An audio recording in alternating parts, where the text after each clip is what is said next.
Tonight's talk is going to be about connections among Roger Ailes, Libby Pataki, MaryEllen Odell, Barbara Scuccimarra. There are other connections I'd like to talk about tonight as well, including my own connections to this political clique that goes way, way back to the 20th century. The talk will also touch on the field of investigative journalism and its power to change the course of history. It actually can. Also want to give a shout out to my cousin, Donald MacDonald. Where's Donald? Donald's a Cold Spring resident, and his name came up this summer when I was beginning my research into the Butterfield development and the role that Beth and Roger Ailes were to play in building the senior center here. It was a sign that I hadn't talked to him for a while when I discovered in my research that he'd actually run for the Cold Spring Village Board of Trustees, and he became ensnarled in the PCNR scrum over Dar Williams' letter in support of him and Matt Francisco. I'd actually messaged him when I'd learned about his connection to see if he had any behind-the-scenes tips about the latest twist in the Butterfield saga. "No way, David," he told me. "I'm done." So it's good to see him here tonight.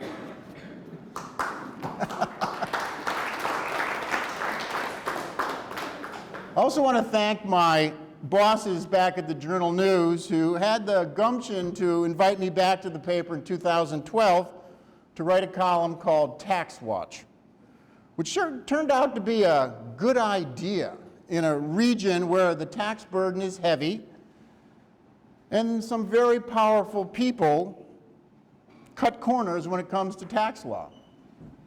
I'd been away for 5 years, during which time I had a national freelance writing business with college alumni magazines and was a regular contributor to the New York Times until the regional sections got deep-sixed.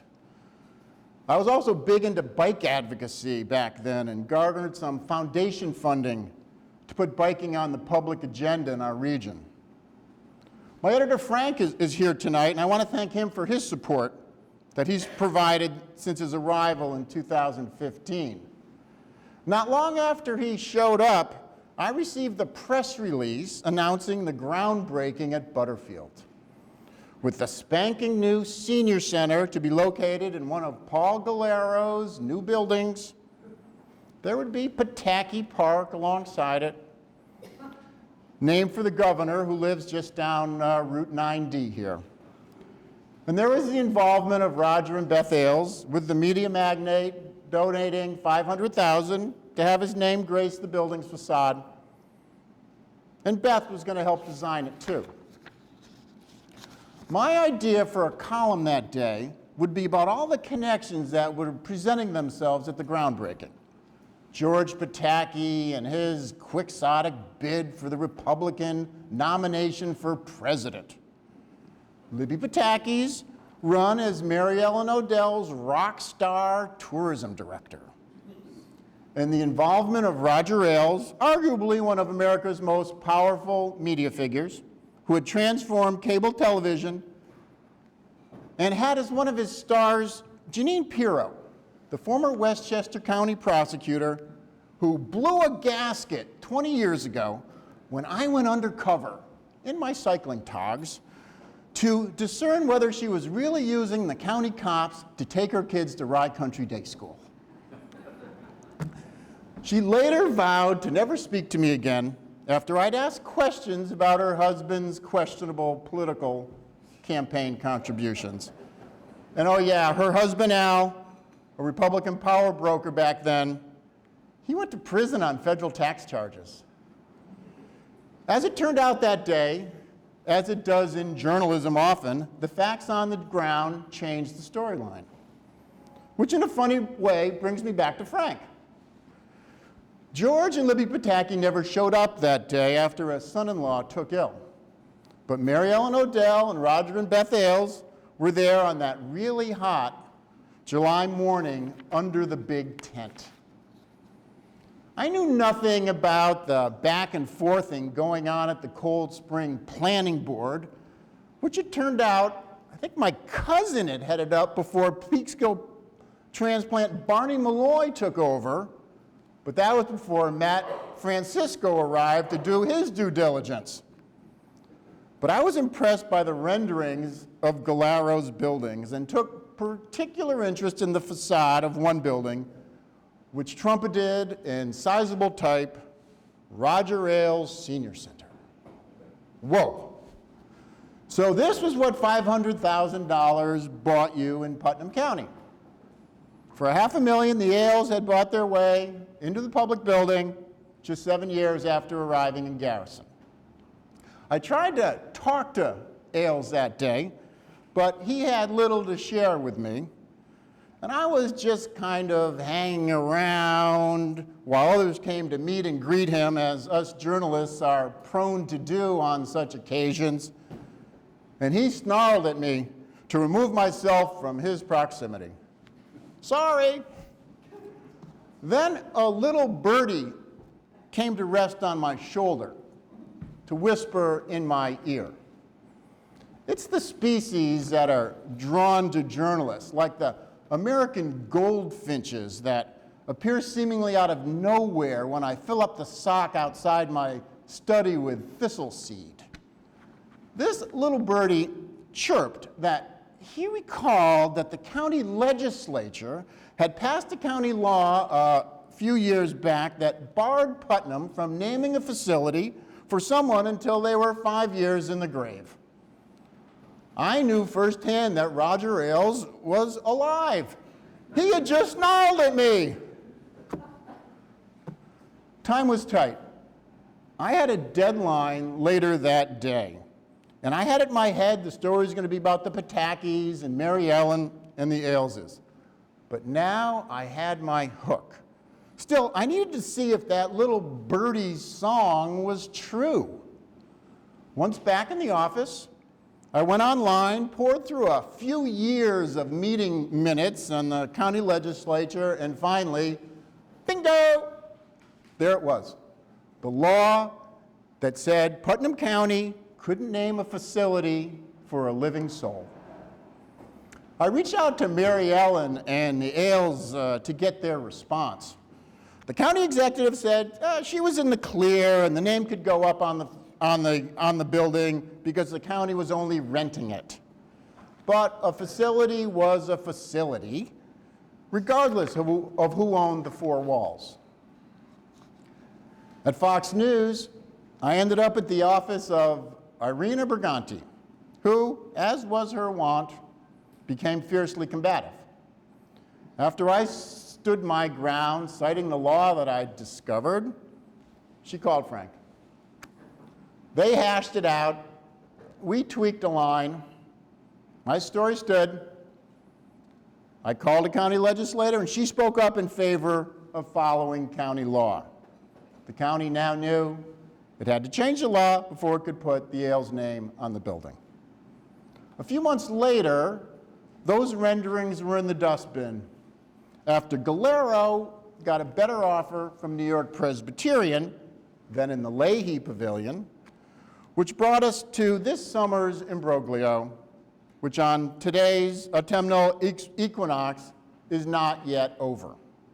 But that's another story, and that includes another little birdie that settled on my shoulder to whisper in my ear, and a carrier pigeon with the Ailes donation agreement, and a gaggle of squawking Cold Springers that helped change the course of history in your community.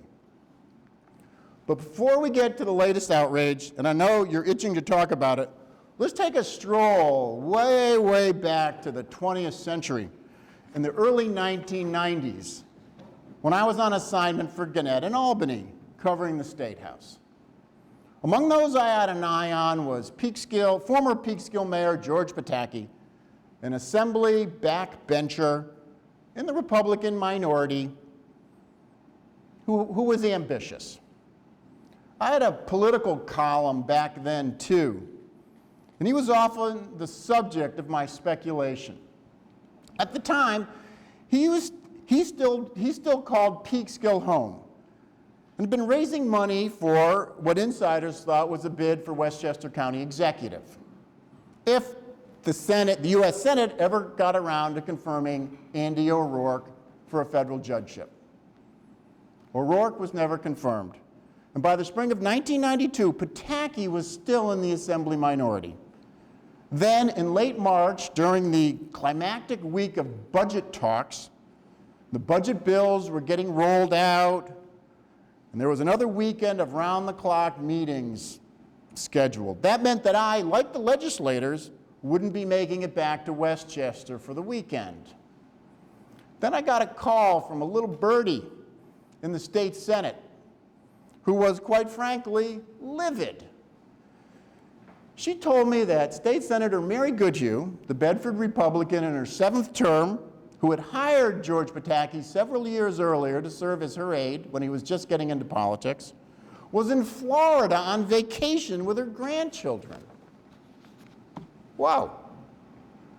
Here was a high-ranking legislator collecting her state paycheck on the beach while budget talks were heating up. We were all stuck in Albany for the weekend. She was sunning herself in Boca Grande. I scrambled to pin this down and convinced my editor that it qualified as news. I got the number for Goodhue's Florida condo and reached her by phone. Yes, she was on vacation and with her grandchildren. It was a week when she was always down there with them, and it was her commitment to her grandchildren that she was not going to break.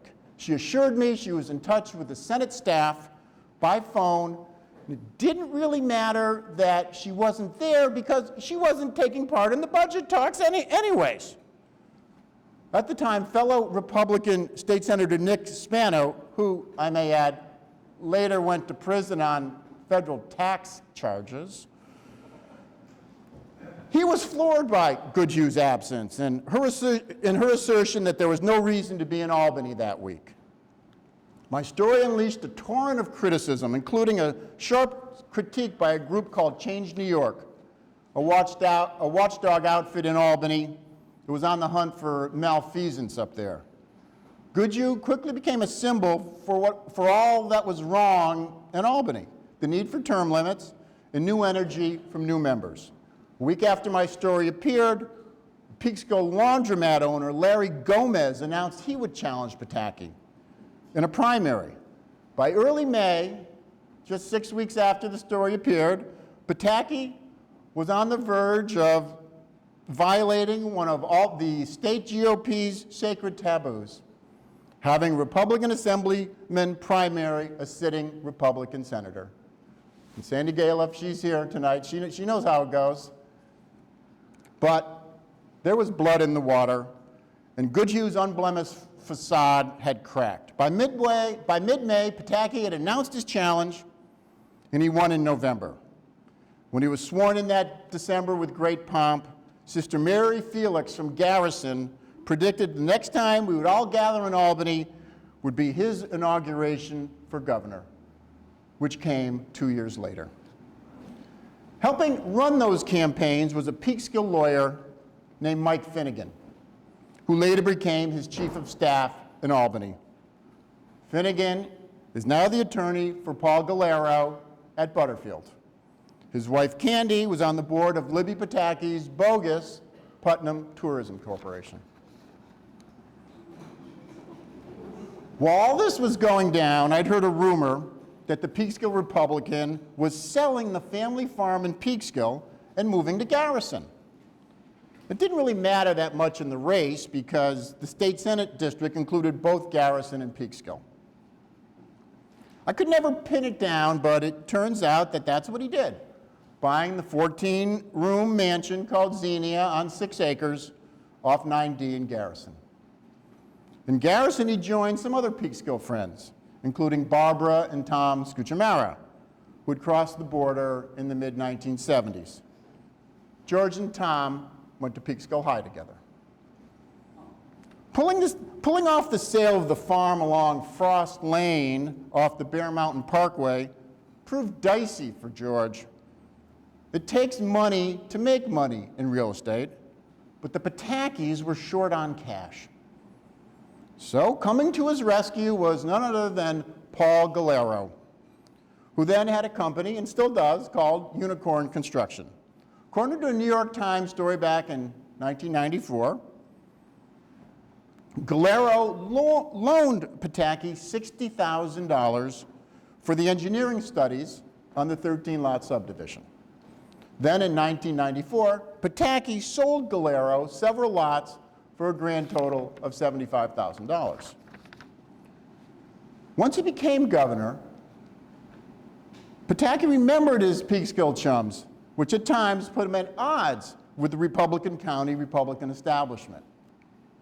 Now, in 2000, I was covering Putnam County government for the Journal News in a tiny office on Route 6, across the street from the Meadowland car dealership. I was at the historic county courthouse in Carmel when Governor Pataki announced his appointment of Tom Scuccimarra to fill an unexpired term on the Putnam County Court, to fill a vacancy before the fall election. Now, as proof of that, I don't know if you can see this. This is a picture of me interviewing the governor that day with Vinnie Tamagna photobombing the picture. It's a pretty good, this was taken by the official photographer for the governor, Lester Millman, a friend of mine, and I got it framed up. I just love it.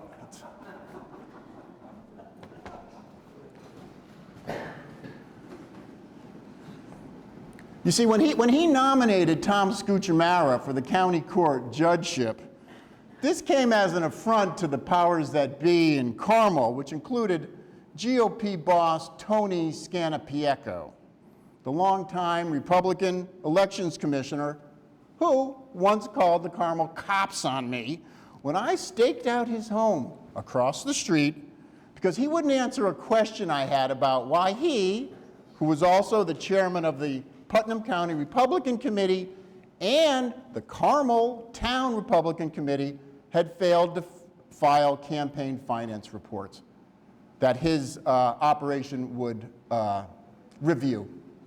The Republicans at the time were pushing candidates from Carmel and Southeast, but Pataki had his man.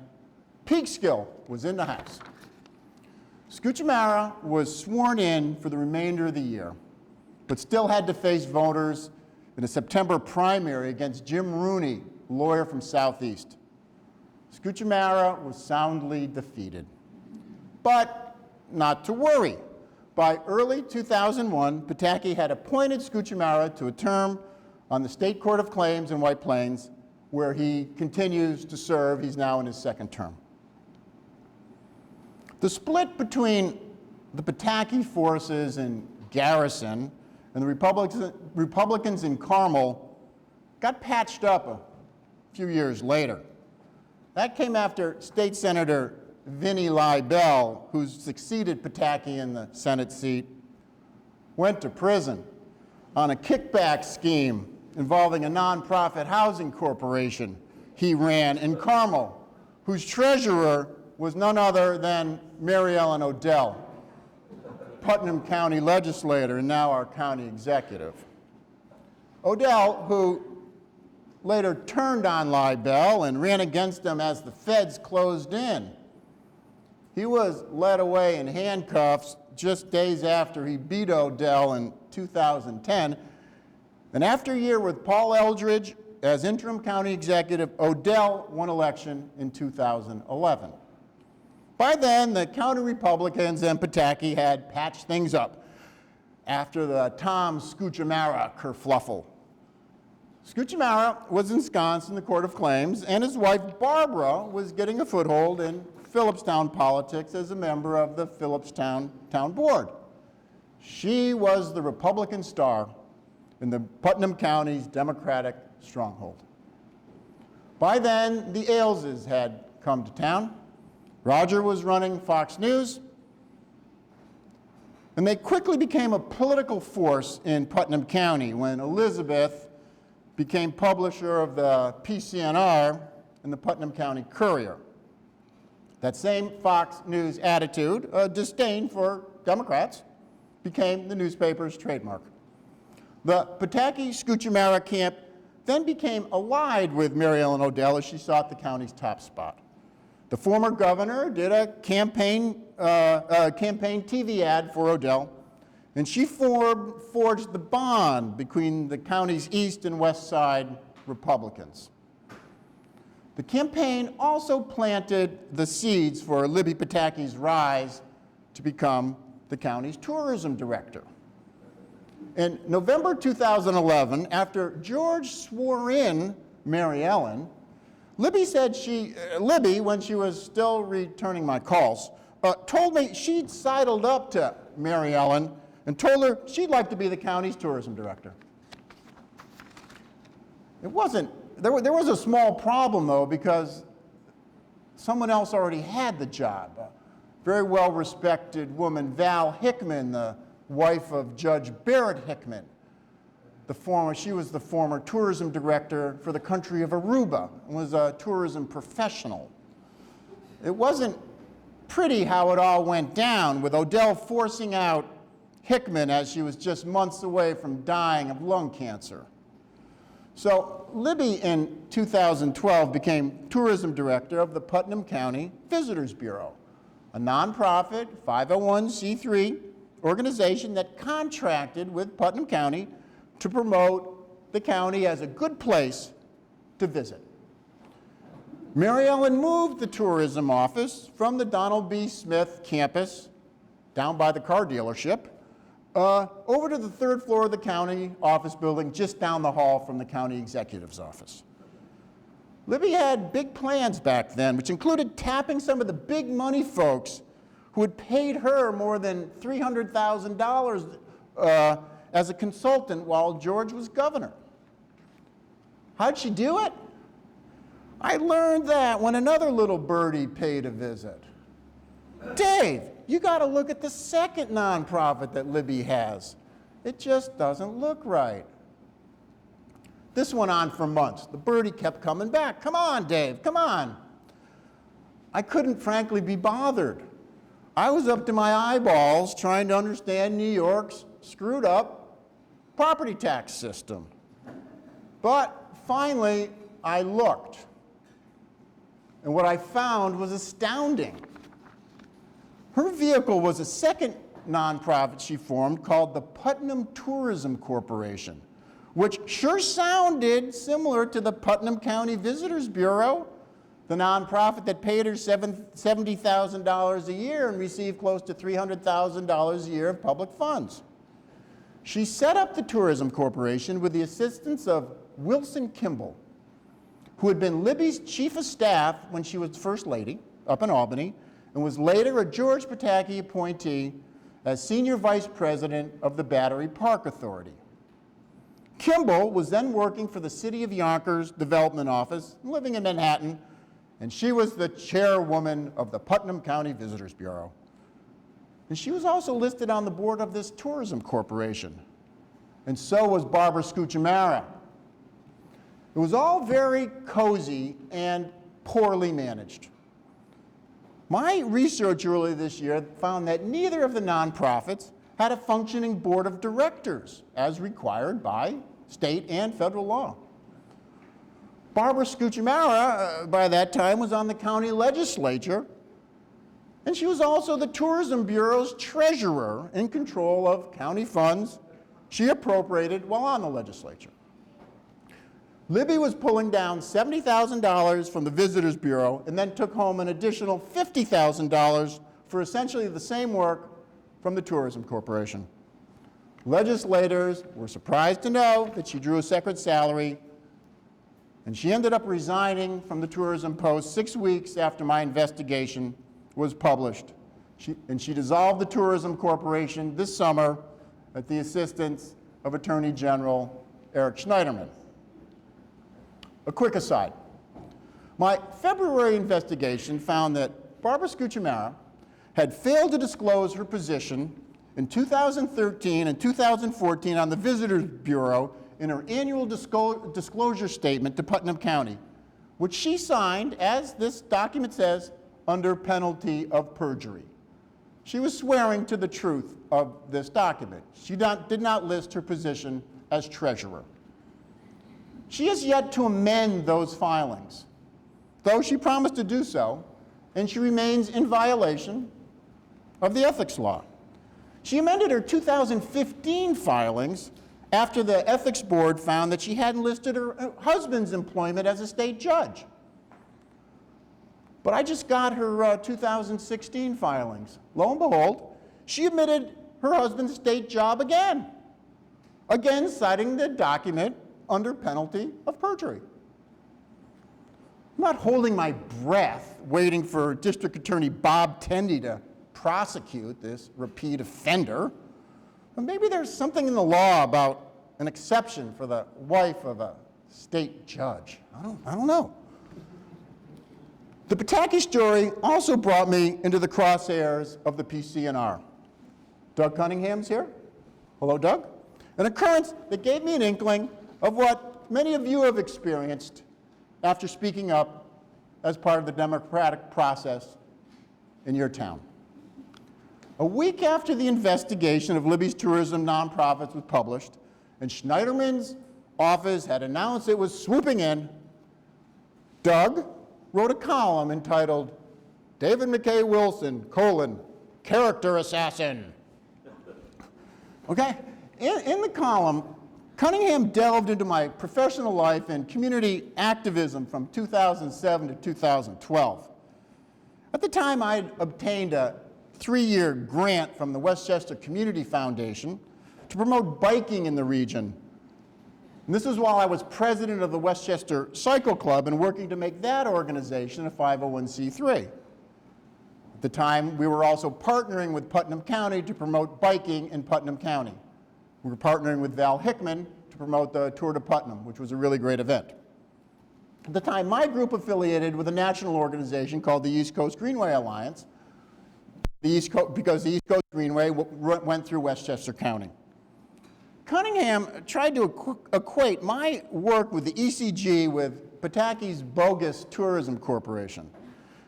And of course, he reminded readers that I was, gasp, a Democrat who had run for public office in 2009 and lost really badly in my bid to become Carmel Town Supervisor. And my running mate is here in the front row, Mark Pekowski of Mayapack, so there you go.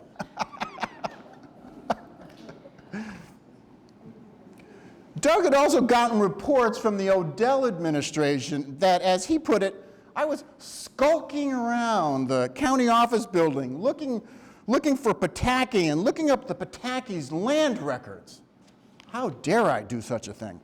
He called my investigation a low-level smear job and wondered, would we be reading about the number of bathrooms in Pataki's rambling house along the Hudson? My readers never learned that. But here's the answer. 10!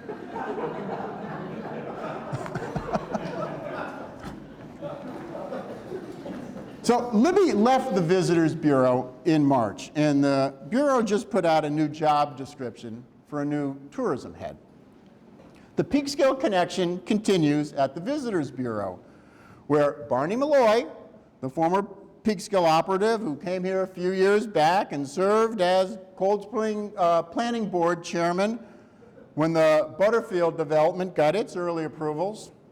He now sits on the Visitors Bureau board, which brings us back to Butterfield, where all roads seem to lead in Cold Spring. This summer's drama unfolded after Roger Ailes was accused of sexual misconduct at Fox News by Gretchen Carlson.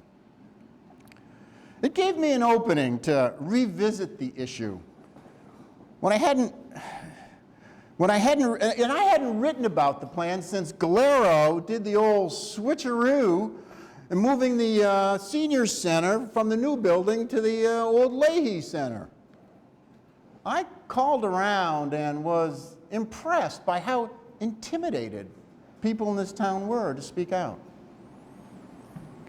People would become intimidated by its local weekly newspaper. Did they still think it was a good idea to put the name of an alleged sexual predator on their senior center? Was the Ailes Senior Center, I asked in my column, in a couple of years to suffer the fate of NYU, Central State University in Ohio, and Spelman College, which had removed Bill Cosby's name from their programs and buildings? I found a few people willing to speak up. There was Jen Calamonaco, who's the Democratic chair in Carmel, Steve Lafer, Cold Spring. We got the camera there. Sheila Rauch, the mom of my former colleague Ned Rauch. There's Ned back there, and folk singer Dar Williams. The July 14th column ended with a line. A request for the Ailes Center lease, which was approved by the legislature on May 3rd, has yet to be released by Putnam County following a July 8th Freedom of Information request. That request, per usual, was denied because the lease had yet to be executed, which is still true today. Then I got a call from a little birdie who had the lease and the Ailes donation agreement. And the rest, as they say, is history. Thank you.